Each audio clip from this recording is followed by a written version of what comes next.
this is actually some food that's inside, where the humidity got into the food and liquefied it and dripped it through the colony out to the front. So again, inside of here is a major humidity storm. And if you want to come around this side, here we've got a sensor in here. So there's a custom sensor, and there's sensors in the top area where it's continuously reading temperature and humidity. And we've got 100 of these in colonies all over the Puget Sound. So what we're going to do is after winter, take all the sensors back, see who's alive, who's dead, stack up the data, see what the dead humidity looks like, see what the live humidity looks like, and ask the question, what's that line? Is it obvious? Is it not? I mean, we don't know what we're going to see yet. Because there are already people building boxes that if the humidity reaches a certain level, it'll kick a fan on and draw that humidity out.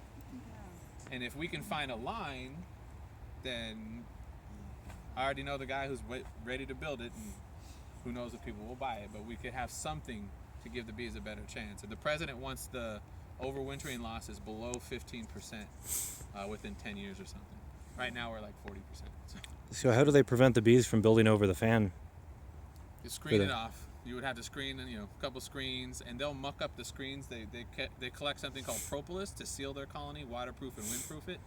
So they'll muck it up a little bit. You may have to do a little slide thing where you have to replace the screen every now and then. I mean, filters and all sorts of systems had to be replaced, but it would be workable. And it may be something you only put on during the winter. And in the wintertime, once they've sealed themselves off, they usually don't put a lot of that propolis. And this is a concern that we had with our sensor because the humidity has to reach the sensor. If they coat it, it doesn't read anything, right? It doesn't tell us anything.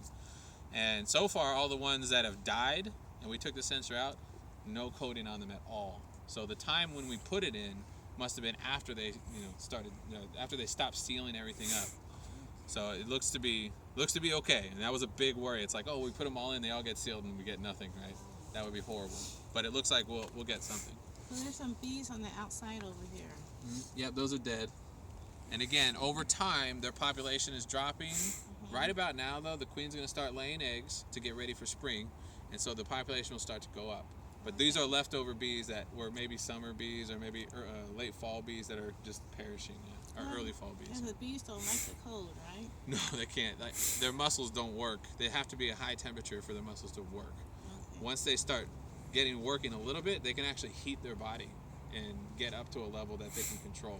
So that's what they do inside to maintain their body temperature. They actually unhinge their wings and use their flight muscles to shiver, and that generates enough heat to keep them warm all winter.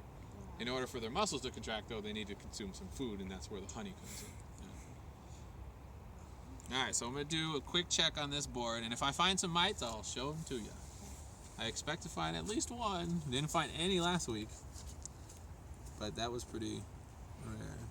So there's all sorts of debris, and let's see if we get some mites. Now this one was treated with a new treatment that was just legalized in the United States this year called oxalic acid, and it seemed to have done a number on the mites. Yeah, I don't see any mites. Nice. Which is really good. Acid. Yeah, it's an organic acid. It's found in all sorts of things. And the idea is organic acids are part of the living system.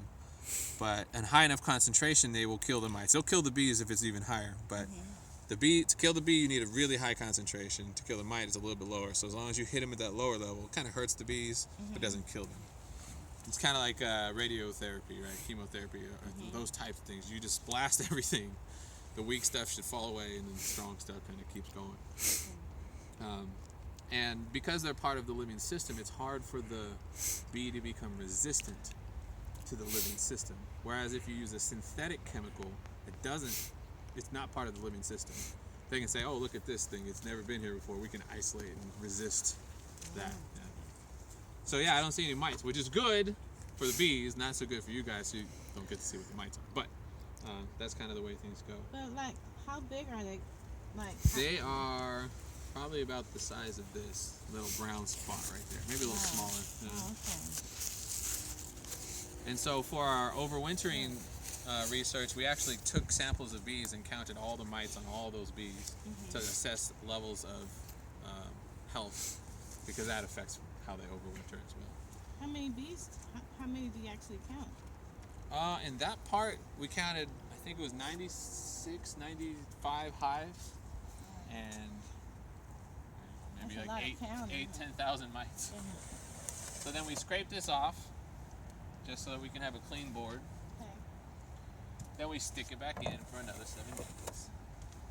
So I come check on the bees every week. But this is less invasive than other ways to assess the mites. Most of the other ways, you got to put 100 to 300 bees in a jar, either dump powdered sugar on them, which causes the mice to fall off, or alcohol or ether to kill all the bees, which also causes the mites to fall off, and then you count the mites in there. Okay. And if you were to do that to this colony, you would kill the whole colony. So this method gives us some mites counts, but it doesn't give us a bee count. The other methods, you have a number of bees and you have a number of mites. So you get mites per bee. This, you don't have mites per bee. You don't know how many bees there are. So it's a different way to analyze. You can do it anytime you want. It's very non-invasive, but it doesn't give you the mites per bee. Okay. So, you know, different measures, right? And this year, I've been trying to get beekeepers to do both. So if they correlate, right, then you only need to do one. And you said that thing on the side is a humidifier? It checks the humidity? It checks humidity, yeah. So Humidity. we got 2 sensors going in, and then this has an SD card that is reading too. So we built the cheapest possible thing, right? And people are like, why didn't you do Wi-Fi and like the battery? You need to do that and the cost. And so we did it as minimal as possible. The beekeepers don't see any of the data. I told them, I said, I want baselines. I don't want you reacting to the data. Nobody knows how you're supposed to react to the data. So data in the hands of someone who doesn't know how to analyze it can be very dangerous. Could be good too, but we want at least baselines for now. And this, are you guys familiar with this? They gave these out. Gator? Yeah.